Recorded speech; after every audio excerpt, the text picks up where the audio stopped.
Salut tout le monde et bienvenue dans cette vidéo. Alors aujourd'hui une vidéo un peu spéciale qui change de l'ordinaire, qui va me permettre de vous présenter un logiciel de gestion qui est totalement libre et qui s'appelle Dolibar. Alors pourquoi je vous présente ça? Parce que je suis comme beaucoup de gens auto-entrepreneurs et c'est assez compliqué de trouver un logiciel gratuit qui fonctionne plutôt bien avec évidemment tout ce qui est facturation et des petits tableaux de bord pour gérer. Alors Dolibar a l'avantage vraiment, a plusieurs avantages et franchement ça marche assez bien. Ça reste assez simple mais on peut quand même faire pour une société, une petite société, quelqu'un qui chercherait un logiciel de gestion avec de la comptabilité, tout ça est disponible dedans.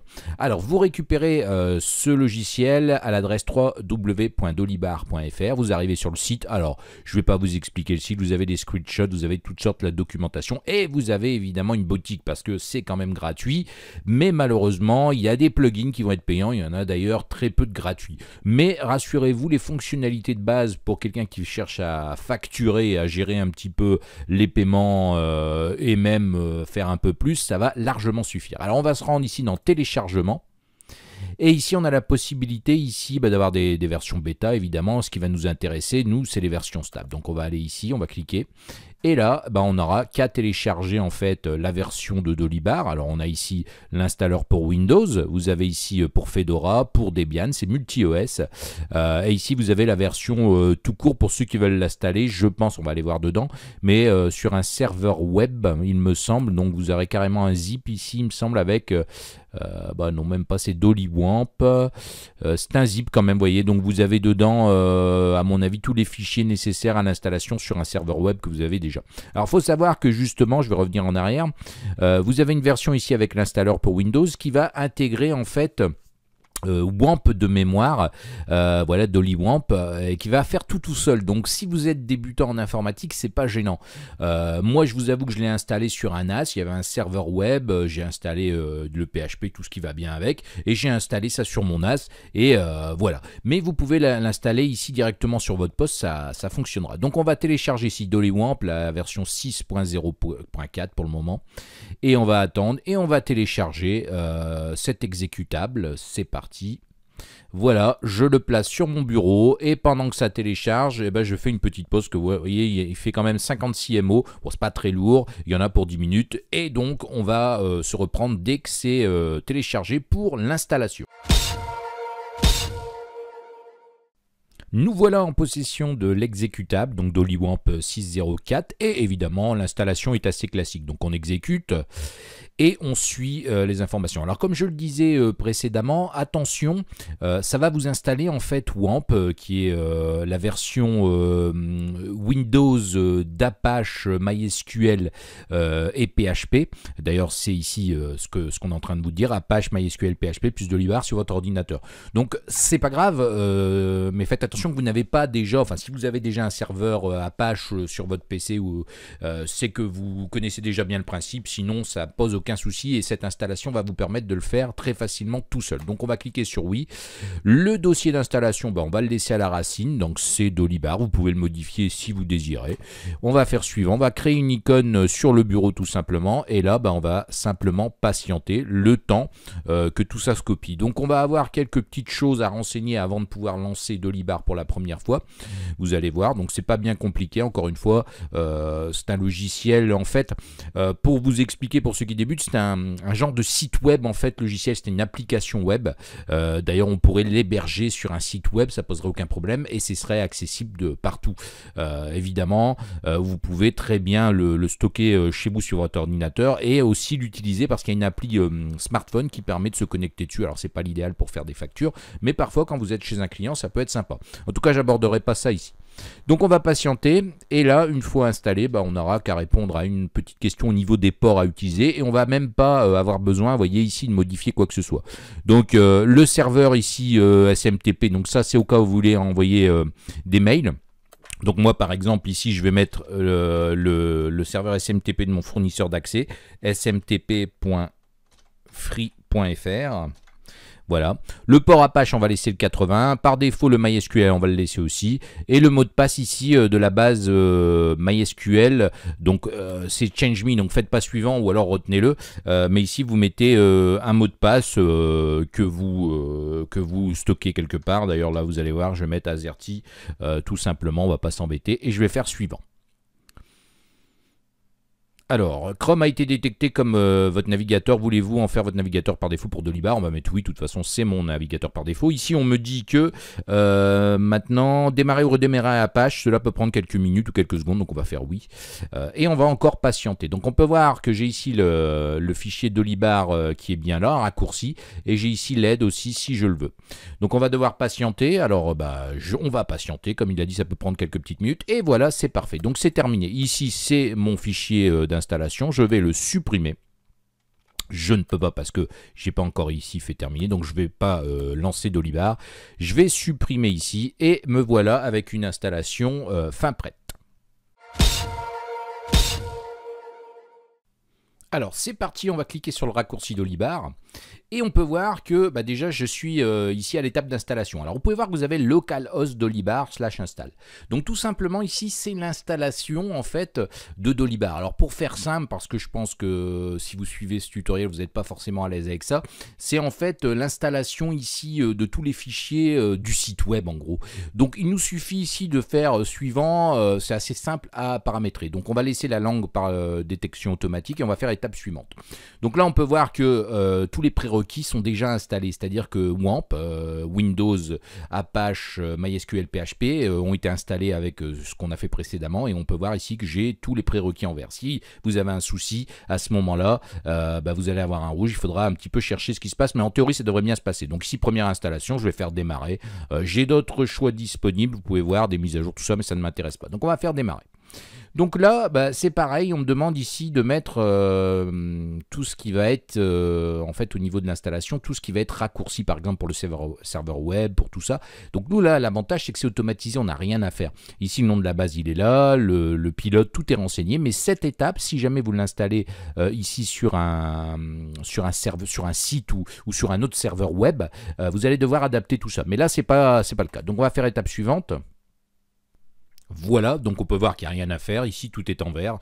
De toute façon, si vous avez le moindre problème, ça vous le mettra ici avec une petite coche rouge. Et on peut voir que l'enregistrement du fichier de configuration a été fait, création de l'utilisateur. Bon, pour ça, vous en foutez un petit peu, ou vous occupez pas de ça à cette étape-ci. Étape suivante, donc là on peut voir que en fait, on va devoir encore patienter. Donc peut durer quelques minutes, merci d'attendre l'affichage complet de la page suivante pour poursuivre. Et donc là, en théorie, et si ma mémoire est bonne, on devrait arriver ensuite à l'interface de login de Dolibar, ce qui va vous permettre en fait de vous loguer avec le compte. Alors je ne sais pas, je pense même qu'on va peut-être devoir définir l'utilisateur. Donc on va patienter quelques secondes, je vais faire pause de la vidéo pendant ce temps-là. Voilà, donc on peut voir ici que la base de données est en place, évidemment, donc tant que c'est vert, il n'y a pas de souci. Donc on fait étape suivante. Et là, justement, on me demande de définir en fait le mot de passe pour l'utilisateur administrateur. Donc, vous mettez ce que vous voulez. Ici, moi, je vais mettre un mot de passe que j'ai l'habitude d'utiliser. Voilà, on le retape en dessous et on fait étape suivante. Voilà, donc je n'enregistre pas. Et ici, on peut voir que le compte admin est réussi. Donc c'est le super administrateur, c'est celui-là qui aura tous les droits. Donc ici, je vais pouvoir accéder à l'espace de configuration de Dolibar. Donc on y va. Et là, avant de démarrer, on va devoir faire quelques petites choses pour pouvoir l'utiliser correctement. Donc me voilà ici sur le panneau de login. Donc maintenant, si je quitte Dolibar et que je le relance, j'arrive évidemment à ce panneau maintenant de login. Donc on peut voir qu'il a gardé le mot de passe en mémoire, bon peu importe, vous mettez votre login et votre mot de passe et vous faites connexion. Et là vous allez arriver pour la première fois sur l'interface en fait de l'application. Alors, on peut voir qu'on va avoir des choses, c'est ce qu'on vous dit ici, évidemment, la société organisation est requis pour fonctionner. Et ensuite, vous devez aller dans configuration module application pour en fait installer, activer, on va dire pas installer, les modules qui vont être nécessaires à votre activité. activité. Alors là, on va faire ça dans le cadre d'une auto-entreprise, on va faire quelque chose de très simple. Donc la première chose, on peut voir de toute façon, j'ai des petits sens interdits, donc je vais aller sur Société, Organisation, et là, ici, on peut voir que rien n'est renseigné, c'est normal. Donc je vais faire ici Modifier en bas. Et là, je vais pouvoir renseigner les choses. Donc ici, par exemple, nom, enseigne réseau social. Donc ici, je vais marquer info, tuto. Voilà, l'adresse rue de l'informatique. Alors, je mets n'importe quoi, évidemment. On va essayer d'aller assez vite. On va mettre même un numéro. On va mettre 96, voilà. Code postal, on va mettre 59 000. La ville, on va dire que je suis à Lille, ce qui n'est pas vrai. Le pays, évidemment. Alors là, vous renseignez toutes les informations ici. Donc, je vais mettre France. Le département, le canton. Alors, je vais mettre ici Nord. Voilà. Hop, 59. Le téléphone, 03 20 55 44 77. Vous aurez compris que je mets n'importe quoi. Ici, 03 20 55 44 78 pour le fax. L'email, vous renseignez, vous n'êtes pas obligé. Vous pouvez aussi y insérer un logo. Et ici, les informations en fait du dirigeant. Donc, boss, il va s'appeler. Le capital, on va mettre 0 €. Je suis en auto-entreprise. La forme juridique, justement, vous avez toutes les formes juridiques. Ici, vous pouvez aussi utiliser, si vous êtes une association, ça va être optimisé pour ça. Vous avez pas mal de choses. Vous allez voir dans les modules que les modules sont adaptés à ce que vous voulez, profession libérale. Et ici, régime auto-entrepreneur. Le sirène, alors le sirène, on va mettre quelque chose, 78, alors je sais même pas le nombre exact. On va mettre n'importe quoi. On verra bien si ça passe ou pas. Le code APE 512A, je mets vraiment n'importe quoi. Et ici, vous pouvez marquer l'objet de la société, le numéro de TVA si on avait, comme j'ai dit, une auto-entreprise, on n'en a pas. Donc le mois de début de votre activité, on va dire que c'est janvier. Et ici, est-ce que vous êtes assujetti à la TVA ou pas? Et dans le cadre d'une association, d'un auto-entrepreneur, on ne l'est pas. Donc on va mettre non. Ce qui permettra non seulement de ne pas avoir la TVA à gérer, mais aussi de mettre les mentions légales sur les factures. On va enregistrer, on va voir tout de suite si les sirènes et sirettes posent problème. A priori pas. Alors vous avez la possibilité aussi d'y insérer un logo. Donc pour ça, vous allez ici dans modifier de nouveau. J'aurais pu le faire dès le départ. Mais quelque chose d'important, prenez un logo qui n'est pas très lourd parce qu'au départ j'avais pris un gros logo et ça posait un peu problème. Donc je vais aller dans les images, je vais aller chercher un logo. Je vais même aller ici sur mon disque. Alors je vais regarder si j'ai un logo de la chaîne, non. Donc je vais aller ici, alors je floute évidemment, mais je vais aller chercher un logo sur mon disque dur.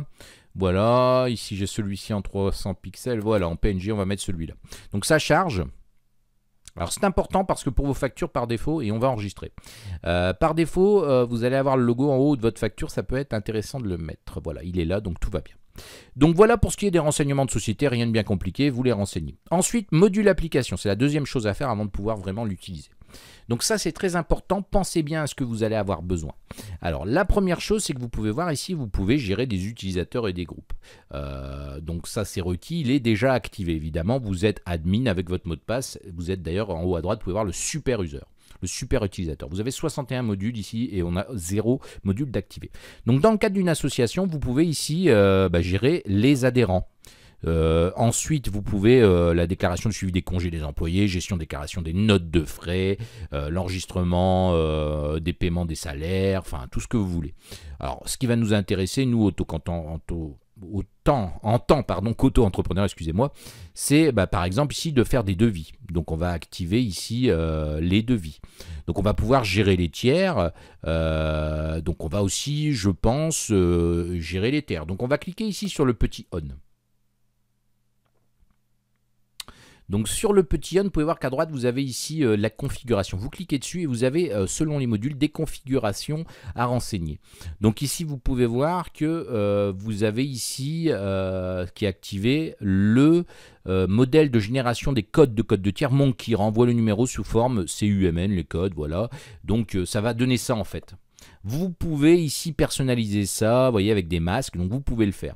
Alors par défaut, c'est activé. Ici, vous pouvez voir que si vous faites de la compta, 401, 411, voilà, ce sera là. Vous pouvez modifier aussi, c'est pas activé. Vous pouvez voir, vous avez beaucoup de choses. Ensuite, c'est là-dedans que ça va se passer. L'ODT template, alors ça c'est important. Par défaut, vous allez voir que ça génère un document en PHP. Vous pouvez aller modifier. C'est un peu là où le bas blesse avec ce logiciel, c'est qu'au niveau de la personnalisation des documents, c'est pas forcément simple. C'est du PHP, donc il faudrait s'y connaître connaître pour aller modifier un petit peu, ce qui ne doit pas forcément être votre cas. Donc si vous n'êtes pas à l'aise avec ça, vous pouvez aussi utiliser des fichiers ODT ou ODS, en fait avec OpenOffice. Vous pouvez créer, vous allez voir, et d'ailleurs je pense que si vous allez aussi au niveau d'infos, ou je ne sais plus où, vous avez la possibilité en fait de personnaliser ça. Alors, il faudra aller voir un peu plus loin comment ça fonctionne. Je ferai peut-être une vidéo là-dessus si ça m'intéresse quelqu'un, mais les formats, enfin tout ce qui existe déjà est quand même pas mal fait. Mais il y a la possibilité avec OpenOffice de créer en fait un genre de facture ou un document, et là vous allez devoir en fait renseigner où il est. Bon, on reviendra peut-être là-dessus plus tard, en tout cas n'hésitez pas. Donc voilà pour ce qui est ici du module, on va le laisser comme ça. Alors on revient ici, et vous pouvez voir que j'ai le module tiers qui est apparu ici en haut. Donc on va retourner dans module application. Ce qui est important, c'est de bien choisir vos modules avant de démarrer les saisies, parce qu'après vous allez être embêté. Donc ensuite, la proposition commerciale, gérer les devis. Ben, on va le faire aussi. Moi, je veux faire des devis. Évidemment, pareil, si je clique ici, j'ai la configuration, j'ai accès à la configuration qui va ressembler avec d'autres possibilités. Donc on peut voir que par défaut, ça va être nommé comme ça. Bon, ça me va très bien, je ne vais rien modifier, et vous pouvez voir que ici, vous avez aussi le délai de validité, si vous voulez mettre quelque chose. Ici, vous avez 15 jours de validité sur vos devis. Vous pouvez personnaliser pas mal de choses, donc pensez à aller là-dedans. Vous avez aussi la possibilité de mettre des attributs supplémentaires. Bon, on ne va pas y venir, mais c'est pour modifier, en fait, rajouter des possibilités. Module application, on y retourne parce qu'on n'a pas terminé. Donc là, j'ai bien la possibilité maintenant de faire des devis. Donc j'ai activé ici mes deux modules, mais je pourrais en ajouter d'autres. Par exemple, j'ai géré des contrats, gérer les expéditions, gestion des commandes clients, gestion des interventions chez les tiers, si vous faites de l'intervention sur site. Voilà, il y a beaucoup de choses. Fournisseurs, si vous voulez faire une comptabilité ou si vous gérez les achats. Dans ce cas ici, je ne vais pas le faire parce que dans le cas d'un auto-entrepreneur qui fait du service, il ne va pas gérer les achats. Mais évidemment, vous seriez peut-être dans ce cas-là, ou si vous êtes un entrepreneur individuel ou une société, vous pouvez gérer les achats avec les fournisseurs et faire aussi des documents d'achat. Donc ça, moi, je ne vais pas les activer. Ici, facturer avoir, évidemment, on va en avoir besoin. C'est surtout pour ça qu'on a pris Dolibar. Donc, on va l'activer, le module. Et là, au niveau du module, alors, pardon, voilà, au niveau ici des factures, je peux ici, par exemple, dans la configuration, avoir accès à pas mal de choses. Donc, on peut voir que ici, par défaut, ça va être FA 501.001. En fait, c'est le format de terre. Vous avez la possibilité d'utiliser le format Mercure, renvoie un numéro personnalisable selon un masque. Alors, pour les masques, c'est assez simple. Vous cliquez ici, ça vous explique un petit peu tout. Donc par exemple, si je veux un numéro qui sera incrémenté, je pourrais très bien utiliser ici, comme vous pouvez le voir, des accolades, et le nombre de zéros correspond à un numéro qui sera incrémenté à chaque facture. Bon, lisez ça, c'est assez facile à comprendre, vous pouvez personnaliser ça assez facilement. Il y a des exemples dans le bas, allez-y. Moi, je vais laisser le format terre par défaut. Et encore une fois, ici, c'est surtout là où ça va être important, parce que si vous devez personnaliser des documents, en général, c'est les devis et les factures. Et c'est ici qu'il faudra ajouter le chemin vers votre fichier ODT, ODS, et ici, activer l'état, et ici aussi, activer le défaut. Mais on y reviendra encore une fois si vous me le demandez. Donc, proposition de paiement, voilà, donc module de compte bancaire non activé. Je n'ai pas activé le compte bancaire, donc c'est important, parce que si vous mettez, par exemple, ici, de suggérer, donc, paiement posé par chèque à l'ordre de société organisation tuto, ça va être important. Mais si les clients payent par virement, il faut rentrer vos coordonnées dans le module de banque pour pouvoir afficher sur la facture vos coordonnées bancaires. Les mentions complémentaires sur la facture, donc si vous voulez rajouter des mentions, plus celles qui sont déjà légales, donc vous pouvez le faire ici. Donc ça, c'est fait aussi. Vous avez aussi les règlements, donc ici vous pouvez gérer les règlements. Donc vous pouvez voir ici, on renvoie le numéro sous forme de paye, mais vous pouvez personnaliser ça, et des attributs supplémentaires de nouveau. Donc on retourne de nouveau dans le module et application. Et là, on en était ici à facture à voir. Alors, vous avez d'autres possibilités, dépenses spéciales, les taxes, les charges fiscales, les dividendes, tout ce que vous voulez, il n'y a pas de souci. Et vous avez la possibilité aussi de faire, gérer la banque, donc des comptes financiers, votre compte bancaire, des caisses ou des caissiers. Je ne vais pas le faire ici parce que ce n'est pas nécessaire. Et la possibilité ici d'activer des rapports simplistes de comptabilité. Donc on va l'activer, ça va nous permettre d'avoir accès à certains rapports, par exemple des ventes trimestrielles et autres, donc c'est assez important. Attention, ici vous avez la comptabilité avancée qui va demander une double partie, donc vraiment de la compta. Donc évidemment, si vous activez celui-là se désactivera. Donc encore une fois, vous avez au niveau de la comptabilité ici la possibilité d'aller modifier option recette ou recette créance, donc vous voyez ce que c'est, mais par défaut ça fonctionne très bien. Donc voilà, au niveau des modules, on ne va pas en mettre plus, on peut voir qu'on en a encore en dessous, on peut là gérer les produits, enfin si, on va devoir gérer les produits, je vous ai dit qu'ici on faisait du service, donc au cas où vous faites des ventes, bah, vous allez devoir ici gérer vos produits, c'est-à-dire que si vous vendez des, je ne sais pas moi, des calculatrices, des fours micro-ondes, ou si vous faites du service, bah, ici vous activez en fait les produits et les services, mais comme je vous l'ai dit, ici on va faire ça comme si on était un auto-entrepreneur qui faisait que du service, donc on n'aura pas de produits à gérer. Donc ça c'est activé. Alors je reviens, produit ici, voilà, service, le stock si vous voulez gérer du stock, évidemment j'en ai pas besoin, et une traçabilité aussi des numéros de série, numéros de lot, donc vous voyez que c'est assez complet. Là vous avez tout ce qui est gestion des projets, donc ça peut être intéressant aussi pour assigner des événements, des factures, vous voyez, donc ça c'est quand vous avez des gros projets à monter, et vous pouvez même ici adjoindre un agenda, et ici les ressources comme la gestion de vos imprimantes, des voitures, des salles, etc. Vous avez la possibilité de stocker une JED, c'est-à-dire que vous allez pouvoir lier des documents et les stocker dans l'application, ce qui peut être sympa. Donc tout ce qui est justement documents administratifs ou formalités juridiques de la société, bah, vous pouvez activer le module JED, on ne va pas le faire, mais vous pouvez le faire. Et d'autres choses comme les libellés, les catégories, les multi-devises, si vous travaillez avec des devises, des outils d'emailing pour gérer les codes barres avec une douchette. Enfin, c'est assez complet comme vous pouvez le voir. Vous avez même la possibilité d'exporter des données via un assistant, format Excel et autres, des fois si vous donnez quelque chose à votre comptable. Ensuite, site web et autres applications frontales, donc un module de caisse enregistreuse pour les points de vente, ça peut être sympa, et un module pour faire des sondages en ligne. Et là, pas mal d'autres choses bon, qui vont parler vous-même. PayPal, vous avez la possibilité de générer, en fait, quand vous envoyez votre facture par mail, directement un lien pour payer votre facture, par exemple, par PayPal ou par Paybox, ou voilà. Et l'impression directe va demander, si vous allez de toute façon au niveau ici du petit point d'interrogation, vous aurez normalement les informations qui s'affichent. Alors, je dis bien normalement parce que chez moi, ça ne fonctionne pas. Mais en fait, ça demandera un serveur CUPS, donc ça, on ne va pas le faire. Voilà, et au niveau du système, travaux programmés, travaux planifiés, ça c'est si vous devez faire des tâches planifiées, et ici journaux de trace pour voir ce qui s'est passé en fait au niveau du logiciel, qui a fait quoi, mais surtout dans un but technique et de débogage. Donc maintenant, si on retourne en haut, on peut voir qu'on a maintenant nos modules qui sont affichés ici. Et ça va être très intéressant pour la suite du programme. Donc au niveau de la configuration, vous avez plein de choses possibles. Vous pouvez ici gérer le PDF, les alertes, les widgets, la traduction. Enfin, ça parle de même, donc je ne vais pas vous les présenter. Là, c'est juste la mise en route. Vous avez ensuite les outils d'administration. Donc pareil, info Dolibar, info OS, info navigateur. Donc si vous cliquez, vous pouvez voir que vous avez toutes les informations ici, les infos du web serveur. Vous avez les informations sur la base de données. Bon voilà, ça peut être assez sympa. Et ce qui va être très important, c'est la sauvegarde et la restauration. Donc ici, vous pouvez sauvegarder. Donc évidemment, ça va sauvegarder la base de données. Donc ça va faire un dump de la base de données. On peut voir ici le nom du fichier à générer. Vous pouvez choisir ici soit aucune compression, soit ces deux formats de compression. Je vous conseille de mettre aucune compression et on va générer la sauvegarde. Vous allez essayer en général ce qu'il y a par défaut ici. Pourquoi? Parce que j'ai cru comprendre qu'il avait des petites pertes de données parfois avec des compressions. Et on peut voir ici, j'ai mon fichier ici qui est ma sauvegarde en fait de ma base de données. Et si je veux, donc c'est sauvegardé dans Dolibar à un endroit bien précis, mais si je clique dessus, je vais pouvoir tout simplement le télécharger, le mettre à un endroit où je veux le stocker. Donc voilà pour ce qui est ici de ces menus, donc purger, audit et la restauration, enfin voilà. Il y a pas mal de choses, mais on ne va pas s'y intéresser, sinon la vidéo durerait des heures et des heures, et si je vous fais une brève présentation, il existe pas mal de documentation là-dessus. Alors maintenant que c'est paramétré, on va pouvoir se servir du logiciel tout simplement. Donc vous pouvez voir ici que vous avez vos modules que vous avez activés qui sont bien là. Et si vous voulez retourner ici, vous allez cliquer sur accueil tout simplement et vous arriverez sur le menu qu'on a utilisé avec un beau tableau de bord ici, comme vous pouvez le voir, qui peut vous donner quelques stats en fait, qui peut être assez sympa.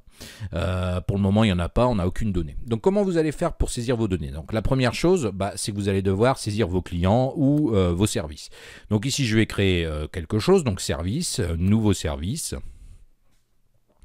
Je vais mettre une référence, donc je peux par exemple mettre 001. Le libellé, je vais écrire prestation de service, voilà. Et je pourrais rajouter une description ici supplémentaire, par exemple prestation de service sur site, admettons, alors j'écris un peu n'importe quoi. Vous allez pouvoir ici, si ça rentre dans l'état des ventes et des achats, bon, vous pouvez laisser tout ça, la durée, et ce qui va être important ici, c'est le prix de vente hors taxe. Donc moi par exemple, je vais mettre une main d'œuvre à 49 € hors taxe. Un prix de vente minimum, et les comptes comptables, le cas où vous avez activé votre module compta. Donc ce qui est important, c'est que si vous devez faire la banque, la compta, tout ça, il faut tout faire ça au départ, parce que si vous réactivez, tout ce que vous n'aurez saisi, par exemple le paiement des factures, n'arrivera pas dans la banque ensuite. Et donc vous faites créer.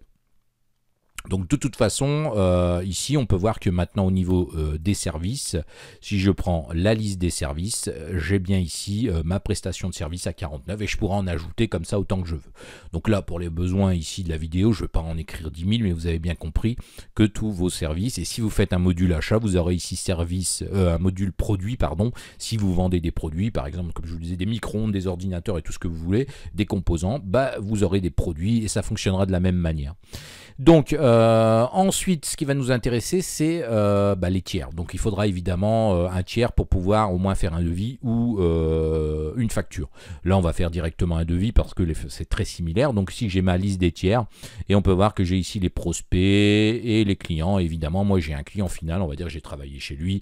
Donc je vais ici créer un client. Donc nom du client, je vais l'appeler... alors j'ai pas trop d'idées, on va l'appeler Microsoft par exemple. Allez, on va faire ça.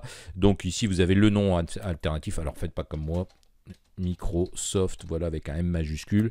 Est-ce que c'est un prospect, un client, ni client ni prospect? C'est un client, le code client a été généré, c'est ouvert, l'adresse, on va mettre 56 rue de la Pomme par exemple pour faire rigolo. Code postal, 75 000 Paris par exemple, et voilà, on va pas vraiment s'embêter et on va pouvoir ici mettre beaucoup d'informations. Alors évidemment moi là je vais pas le faire, mais vous allez pouvoir mettre le département, son email, son site web, vous voyez ici le SIREN, l'APE, pourrait même lui mettre sa forme juridique. Donc par exemple ici si c'est un artisan commerçant, enfin c'est les mêmes formes juridiques que vous avez vu. Ici par exemple on pourrait mettre pour eux une SAS, allez hop, on va pas s'embêter. Le type du tiers, donc ici si c'est une administration, on va mettre un grand compte. Le capital, vous n'êtes pas obligé, mais au plus il y en aura au mieux ça. Vous pouvez même mettre ici l'effectif par exemple, son numéro de TVA, et vous pouvez même le vérifier. Si vous cliquez, vous pouvez voir que ça va aller chercher ici, vérifier sur le site de la Commission européenne, mais le champ TVA est obligatoire. Donc évidemment là j'ai pas rempli de ça, mais vous pouviez vérifier si en fait c'est le bon. Donc une fois que tout ça est saisi, ici vous pouvez mettre le logo, je crée le tiers tout simplement. Et je vais avoir ici, dans ma liste des clients, le client qui apparaît, donc qui est bien Microsoft. Donc maintenant, évidemment, vous avez bien vu tiers, service, maintenant commercial, ça va nous permettre tout simplement de créer des propositions commerciales, des devis. Donc imaginons ici, je vais faire une nouvelle proposition. Donc ici, toujours en mode bouillon, référence client, je vais aller chercher ici le client que j'ai, le seul et unique qui est Microsoft. Je pourrais mettre une référence, la date d'aujourd'hui, maintenant, sinon je peux la modifier ou cliquer ici sur le petit calendrier. Alors s'il veut, voilà. Donc je vais laisser aujourd'hui.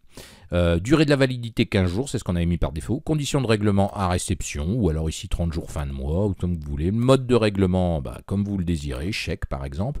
L'origine, bouche à oreille, internet, employé, voilà, vous pouvez faire tout ce que vous voulez. Donc la date de livraison, s'il y en a une, la date de livraison, voilà, encore une fois, délai de livraison et date. Donc délai de livraison par exemple 3 semaines, etc. Modèle de document par défaut, ça va être Azure. Donc ça c'est justement le modèle PHP que je vous disais qui est pas modifiable vraiment hormis en PHP. Il existe d'autres modèles dans la boutique, mais ils sont payants tous, donc c'est pas forcément intéressant. Mais on va laisser ce modèle là. Donc créer, hop c'est parti, on crée le brouillon.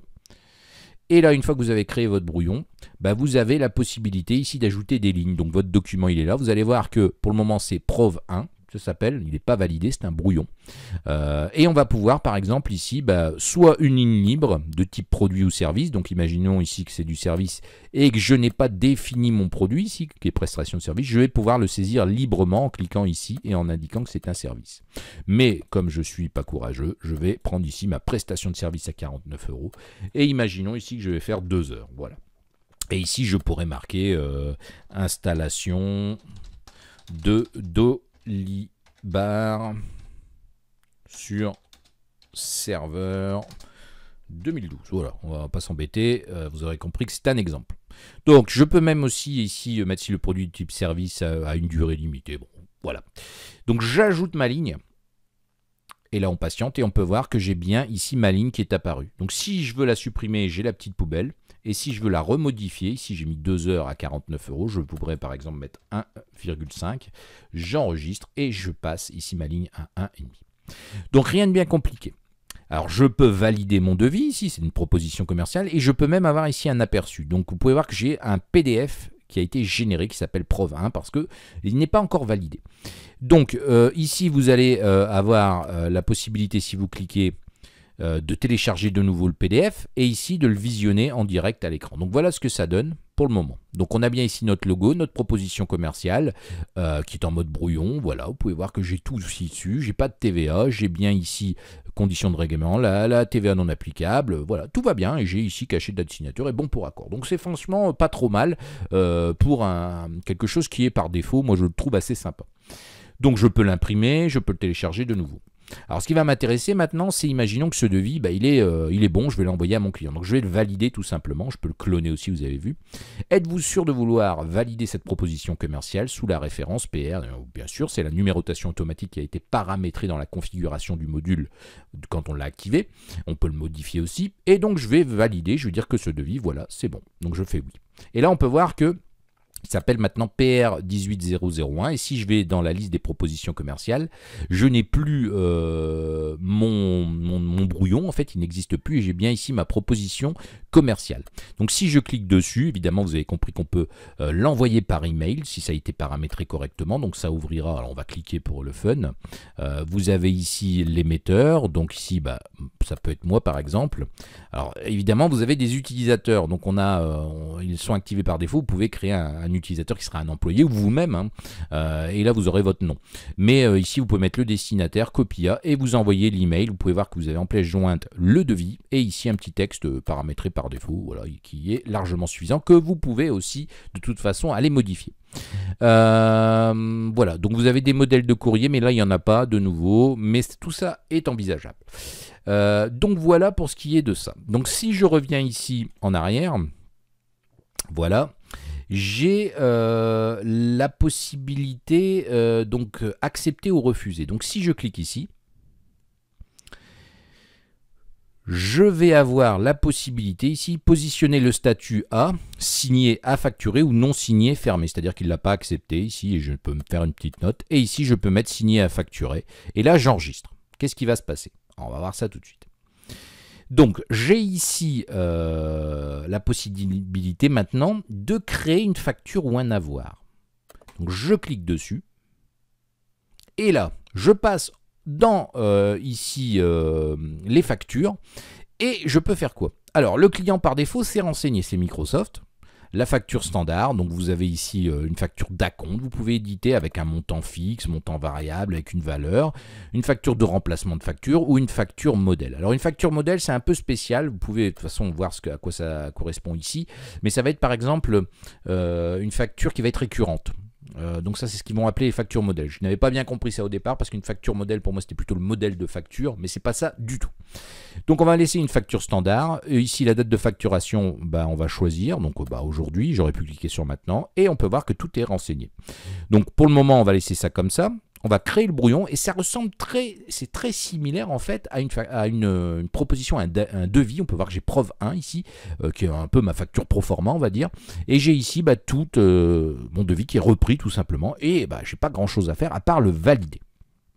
Donc je le valide.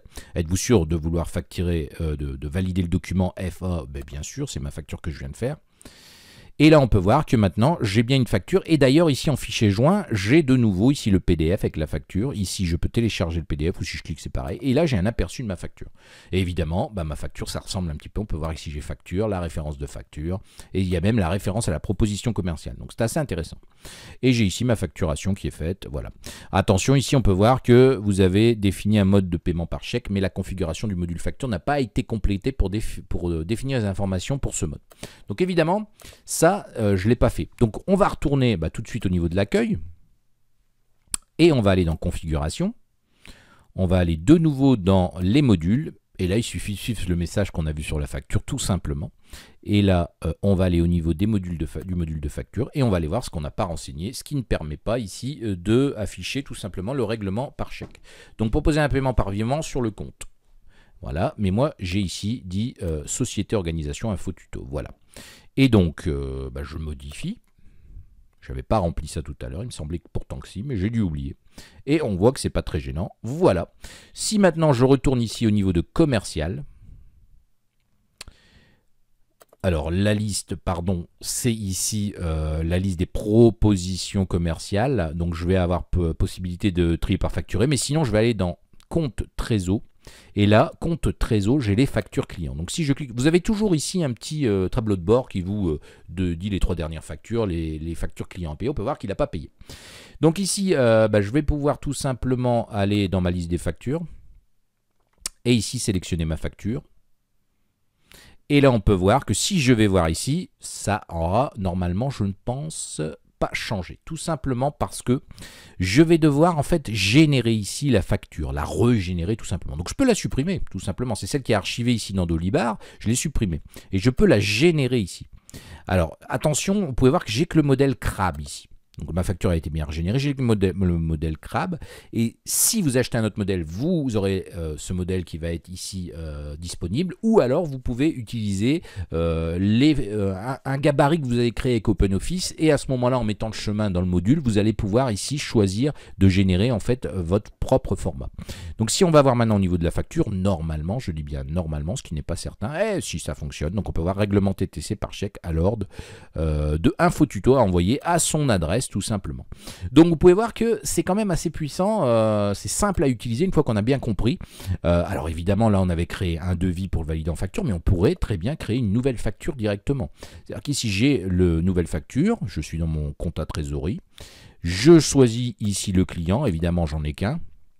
De nouveau une facture standard, je fais ça maintenant, réception, mode de règlement, toujours le chèque, voilà, je ne mets pas, alors la note publique va apparaître, la note privée ne va pas apparaître, donc je vais mettre ici pour le note publique tout simplement, je crée le brouillon, et je retourne dans le même masque que tout à l'heure, je peux ici faire une prestation de service par exemple qui sera livraison. Voilà, et je vais facturer un prix hors taxe ici de 25 €. Allez, je n'ai pas trop d'idées et je m'embête pas trop. Donc je fais ajouter. Et donc j'ai bien ma livraison qui est là. Je pourrais ajouter aussi, pas des frais de déplacement, mais des frais divers par exemple. Donc je vais rajouter ici des services. On va mettre frais divers. Pour que vous voyez comment ça se présente quand il y a deux lignes. Donc on va mettre 5 €, ajouter, voilà. Et donc ici, si je vais voir mon fichier joint et que je regarde un petit peu ma facture, bon c'est toujours ici qu'une facture qui est non validée, on peut voir qu'il est en rouge, mais j'ai bien ici ma livraison, 25, et mes frais divers, et ici tout ça qui fonctionne très bien. 30 € au total. Donc je valide de nouveau ma facture, je la génère évidemment, et voilà. Et cette facture est générée ici, et je n'ai plus qu'à la visualiser et l'imprimer. Alors vous n'avez pas de bouton d'impression, hormis quand vous affichez votre facture, parce que ça vous génère un PDF. Et d'ailleurs, ce PDF est stocké dans Dolibar. Je vais d'ailleurs vous montrer ça ensuite. Alors, ce qui est important aussi de voir, c'est qu'on avait pris le module banque-caisse. Alors, ce qui peut être intéressant ici, c'est que vous pouvez gérer, vous voyez, votre compte bancaire. Il faudra le définir dans les options du module, mais vous pouvez en fait faire des écritures, créer un nouveau compte, vous voyez ici, vous renseigner les informations de votre compte bancaire. Et vous allez pouvoir ensuite récupérer en fait les paiements de vos clients dedans automatiquement et vous pouvez faire vos remises de chèques. C'est assez puissant, c'est quand même pas mal. Allez voir. Alors par contre ensuite ce qui est intéressant et ce que je vais vous montrer pour terminer l'utilisation, vous avez vu que c'est très simple, c'est que j'ai la possibilité dans ma liste des factures ici d'avoir, on peut voir qu'ici c'est impayé, tout simplement parce que j'ai mis il me semble un délai de livraison relativement court, un délai de paiement pardon, une échéance, mais vous avez donc vous voyez ici vous avez aussi des filtres, je vous en ai pas parlé, mais les retards, les mois, enfin tout ce que vous voulez, hein, c'est assez simple. Donc si je veux que mon client par exemple cette première facture a été payée, je la sélectionne et je peux ici saisir le règlement. Donc pour saisir le règlement, on me demande le règlement, comment il a été fait, à quelle date. Donc par exemple ici, on est le 5, donc je vais devoir laisser le 5. Ce serait pas très logique. Je peux compléter alors, le numéro du chèque au cas échéant si c'en est un. Ce qui est le cas ici, je pourrais mettre 400, voilà. L'émetteur, Microsoft, sa banque, je peux faire et mettre un petit commentaire. Et là, on me dit, voilà, il a payé Microsoft, mais quelle facture et quel chèque. Donc imaginons qu'il a payé 103,50 €. Je vais cliquer ici. Et je vais avoir le montant général de la facture qui vient. Et si ici, il m'a payé que 10 €, je peux mettre 10 € et on va voir que du coup, il m'aura payé 83,50 € et il y aura un petit écart. Mais évidemment, je vais mettre la totalité. On va faire payer. Le champ compte accrédité est obligatoire. Alors le problème, c'est que justement ici, j'ai créé la banque, mais je n'ai pas, j'ai eu le module banque, mais je n'ai pas créé mon compte bancaire. Donc on va devoir le faire. Alors on va le faire très vite. On va pas s'embêter. Référence BQ, je vais mettre. Voilà, on va pas s'embêter. BQ, libellé du compte, banque BNP. Compte alors courant, euro, ouvert, département canton, on s'en fout, le solde initial c'est 0 et on va l'ouvrir aujourd'hui et on va pas s'embêter, on va même pas mettre les codes banque et tout ça, je pense pas que ce soit nécessaire, mais évidemment vous devriez le faire. Donc si je retourne au niveau de ma compta trésorerie et que je vais au niveau des règlements, on peut voir que j'en ai aucun, c'est normal, je l'ai pas validé. Donc je retourne au niveau de ma liste des factures et je prends ici n'importe laquelle. Et je vais saisir le règlement. Donc vous avez bien vu, je reviens à exactement la même chose. Sauf qu'à la différence, c'est que maintenant j'ai bien ma banque BNP qui apparaît. Donc je mets n'importe quoi. Je dis qu'il a payé aujourd'hui. Je ne mets pas de commentaire. Je dis qu'il a payé la globalité de ses factures. Et je clique sur payer. Et là, je valide par oui, au cas où j'ai fait une erreur. Et voilà. Et on peut voir que ces factures sont payées. Donc si je vais dans ma liste des factures, j'ai bien ici 2 factures payées avec aucun ici l'état qui est gris, donc tout va bien. Et si maintenant je vais dans mon module de banque, on peut voir ici si je clique dans la banque. Alors, c'est pas là, pardon. Banque, liste des écritures, voilà plutôt. On devrait voir apparaître voilà, le solde initial qui était de 0 et j'ai ici un chèque de 103,50 qui a bien été crédité. Donc on peut voir que c'est quand même assez puissant parce que ça vous permet de faire votre banque. Ensuite, vous avez pu tout simplement qu'à saisir vos remises de chèques et si vous avez des frais bancaires, ensuite vous allez pouvoir, il me semble, vous pouvez faire des virements, vous pouvez rapprocher. Alors normalement vous pouvez par un autre module faire des saisies d'écriture aussi, donc le module comptabilité qui vous permettra par exemple de saisir votre compte bancaire, faire un relevé. Liste des écritures catégories, donc ça j'ai rien fait, j'ai pas créé de catégorie et voilà. Et on peut voir ici que j'ai bien ça et je vais pouvoir ensuite faire du rapprochement. Bon, après c'est du rapprochement bancaire. Pour un auto-entrepreneur, je ne suis pas certain que ce soit très utile ce qu'on cherche dans un premier temps. C'est un outil assez simple d'utilisation, vous pouvez voir qu'il n'est pas très compliqué. Voilà pour ce qui est en fait de Dolibar. Vous pouvez voir que c'est un logiciel très puissant qui est quand même assez sympa. Donc on peut voir ici chèque à déposer parce que j'ai une petite info. Je pense que je n'ai pas en fait fait de remise. Pardon. Donc vous pouvez voir que c'est assez sympa. Alors ce que je voulais vous montrer aussi, c'est les rapports. Donc ici dans compte trésorerie, vous avez rapport. Et vous avez ici les résultats en fait. Alors évidemment là on peut voir que j'ai que 103 €, mais ça peut être assez sympa parce que vous avez les résultats de l'exercice. Vous avez par tiers, par chiffre, le chiffre d'affaires. Voilà, donc on peut voir ici sur les années précédentes avec les mois. Donc ça peut être assez sympa. Un journal des ventes. Donc ça peut être aussi sympa. Alors le journal des ventes, du coup là je ne vois rien. Parce que je suis en 2017, tiens c'est étonnant. Alors on va modifier ça, on va mettre, ah oui c'est sur l'année, donc on va mettre ici 31, voilà, si je rafraîchis, voilà, j'ai bien ici mon journal des ventes qui apparaît. Et ce qui est assez sympa pour un comptable, vous avez ici les écritures comptables, donc le tiers, Microsoft et le produit, ici qui va au niveau de la comptabilité, mais dans notre cas, un auto-entrepreneur, on ne doit pas aller si loin. Vous avez ici le petit icône impression qui permet d'imprimer la zone centrale. En fait, ça ouvre simplement une feuille avec ce que vous avez au niveau du centre. Donc ça peut être sympa parce que si vous n'avez, comme vous n'avez pas beaucoup de possibilités de sortie d'impression, vous pouvez tout simplement imprimer ça, ce qui peut être utile parfois pour avoir des stats quoi, que vous conservez sur papier. Voilà pour ce qui est de l'utilisation. J'espère en tout cas que cette vidéo va vous plaire. Alors par contre, je vais aller vous montrer quand même un petit peu la structure avant de vous quitter de Dolibar, parce que là on a vu qu'on faisait des factures et autres, qu'on faisait des sauvegardes, et je vais vous montrer comment c'est un peu structuré au niveau du dossier, d'ailleurs si vous devez faire des sauvegardes supplémentaires. Alors, comment ça fonctionne pour l'arborescence du logiciel? Comme je vous l'ai dit, ça installe WAMP, donc le serveur web. Donc, vous pouvez voir que dans le dossier C Dolibar, c'est l'installation, le chemin, le dossier qu'on avait pré-rempli lors de l'installation. On a ici pas mal de dossiers, notamment 3W, pas mal de choses et plein de dossiers d'ailleurs que vous n'avez pas vraiment besoin d'aller voir. Mais ce qui va être important de comprendre, c'est que bien ici, vous avez votre... tout ça, c'est... en fait, si vous allez dans Bin, vous avez Apache, MySQL, PHP, c'est la configuration du serveur web. Vous, le site, l'application et le site Dolibar va se trouver ici dans 3W, c'est comme ça que ça fonctionne au niveau d'un serveur Apache, et ici vous avez les sites accessibles. Vous pouvez voir que je suis sur localhost Dolibar, donc le dossier Dolibar est là. Je ne vais pas vous expliquer le fonctionnement du site web, mais c'est ici que vous atterrissez tout simplement dans ce dossier, et c'est composé ici de fichiers divers et variés en PHP. Alors ce qui est important de comprendre, c'est qu'ici on va aller dans HTTP doc, et on a toute l'arborescence ici de l'application. Donc ce qu'il faut retenir, c'est que si vous voulez retrouver les sauvegardes, parce que ça c'est important, vous allez les retrouver ici dans Documents, si je ne vous dis pas de bêtises. Alors je ne sais pas si je suis réellement au bon endroit. Pas du tout, je vais revenir en arrière. J'ai fait une bêtise. J'ai vu Dolibar Documents, c'est ici, pardon, excusez-moi. Donc Dolibar Document, vous pouvez voir qu'ici j'ai tout ça.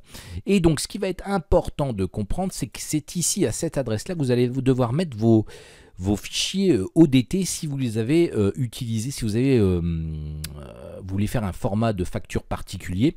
Vous allez devoir ici dans le dossier, en l'occurrence facture par exemple, ici vous pouvez voir qu'on a nos deux factures qu'on a générées en PDF qui sont bien stockées à l'intérieur. Donc si vous devez faire une sauvegarde, l'idéal est de prendre l'intégralité du dossier Dolibar de toute façon. Mais vous avez aussi dans Document User, alors ici je les ai pas, c'est pas tout à fait la même chose. Alors j'avais installé ça récemment et je ne retrouve pas les mêmes... Ah, c'est dans Doc Template, pardon. Et on peut voir ici que dans Doc Template, vous avez ici pour les factures, donc Invoice, vous avez ici le Template Invoice ODT. Donc si vous le cliquez, ça va s'ouvrir avec Open Office. Et là, vous voyez, ça vous explique comment faire. Donc c'est un système de champs, de tags, on va dire. Voilà, si je mets ça, ça va ressortir mon logo de compagnie.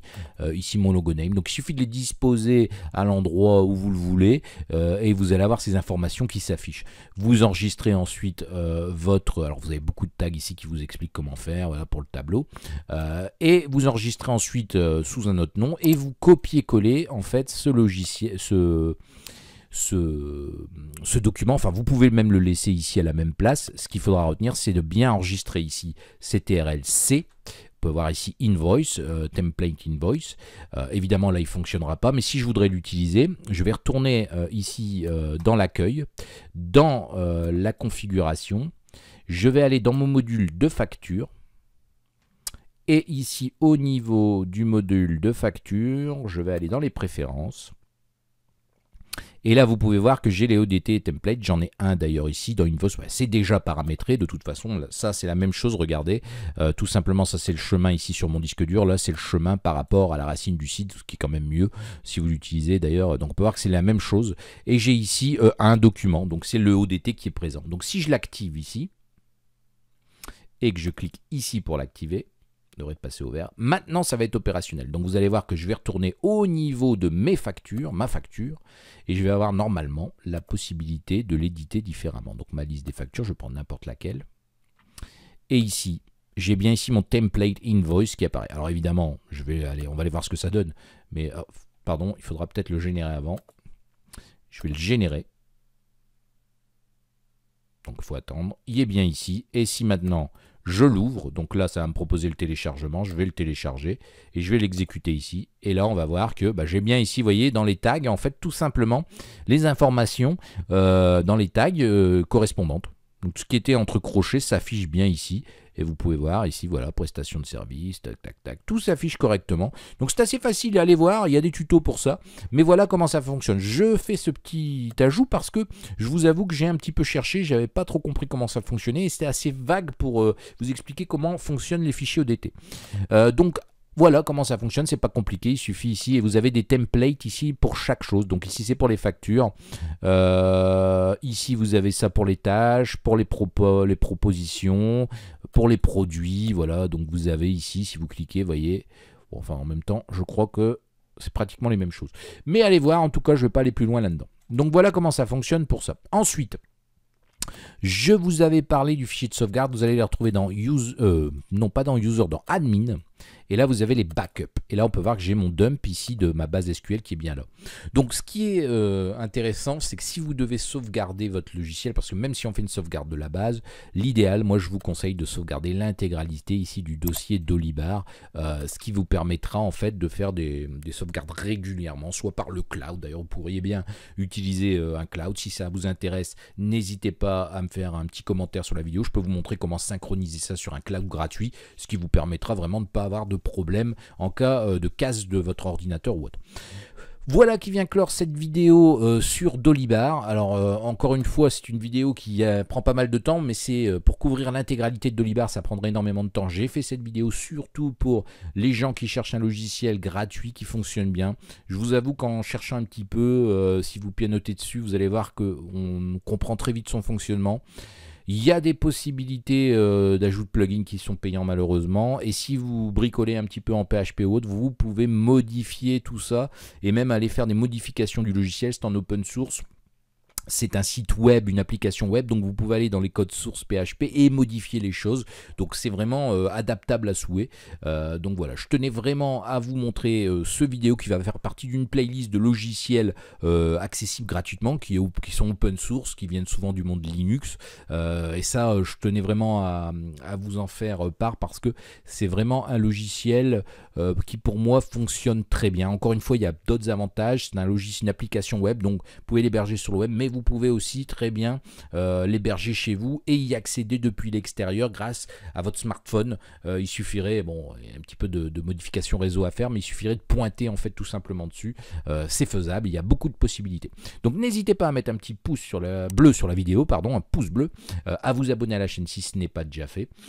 Et moi je vous dis à bientôt pour une prochaine vidéo. Alors surtout, un petit commentaire, posez vos questions si vous en avez. Si je peux y répondre, j'y répondrai.